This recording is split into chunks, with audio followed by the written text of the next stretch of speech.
Hey everybody, Charles here. Welcome to Backroads Living. In today's video, we're going to solve the mystery of what went with all the food in our Dollar Tree. If you enjoy our videos, subscribe, hit that bell icon when it comes up to be notified of new videos as we upload them to YouTube. Give us a thumbs up, like the video. YouTube appreciates that, and so do we. They give us more exposure when you do that. Don't forget to leave your comments and your concerns in the comment section below also. So let's get on into this video and see what took place at our Dollar Tree. As you all know, we posted a couple of videos over the past couple of weeks or so, maybe 3 weeks, about our Dollar Tree.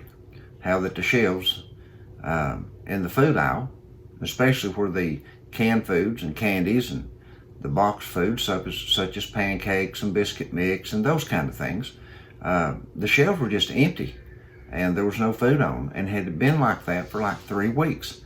Well, the first time we were in there and it was like that, we asked one of the stock boys there what the problem was, why the shelves were so empty, and were they going to be putting more out. And he said, well, it's going to take a little while. He said, we don't get a truck in again till this coming Friday. And he said there was a bleach spill, and he said we had to get rid of all this food because of it. And Sandy and I just kind of looked at each other, and then we looked back at him and we said, a bleach spill? And he said, yeah, it got bleach on it, and we had to throw out everything and had bleach on it. So we just kind of let it go at that. You know, what else are you going to do? So on our way out, as we went through the cashier, I mentioned it to the lady that was ringing up our order, the cashier, and I said the stock guy back there told us that y'all had a bleach spill or something, and that's the reason you had to get rid of all that food back there.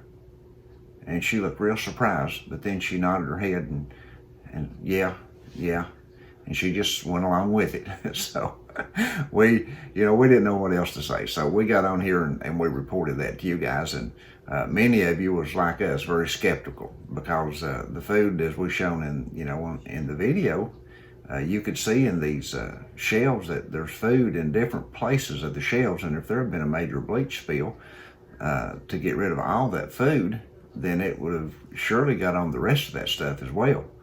And as you look through the store, there was all kinds of boxes of stuff through there, but none of it apparently was food.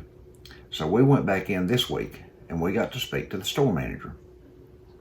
And as we was talking to her, we asked her about the food in the empty shelves in the food section.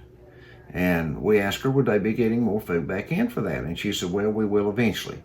And we said, well, what do you mean? And she said, well, we've got to sell out what's over there before we can get any more. And Sandy asked, well, what's going on with that? Because it's been empty for 3 weeks now.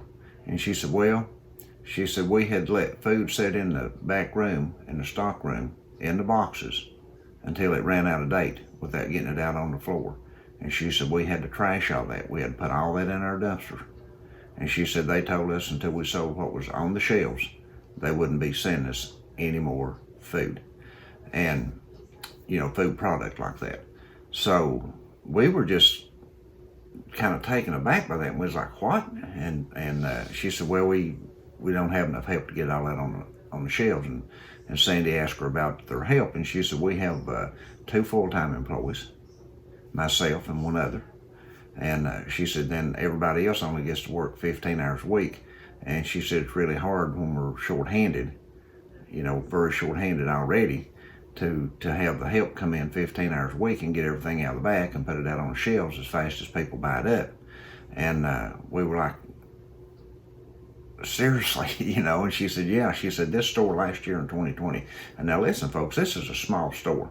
This is not big. So this tells you the kind of volume that Dollar Tree moves. She said the store in Barbourville, if I'm not wrong, I'll correct myself if I am, but I'm pretty sure she said they sold $20 million last year in produce, or not produce, but product. So that's a huge turnover.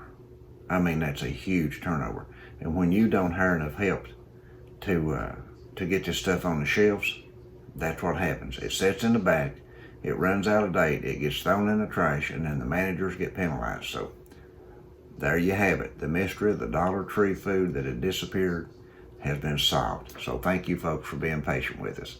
Thank you guys. We love you guys. Always remember to pray up and pray. Remember to look to the Lord for your guidance and help.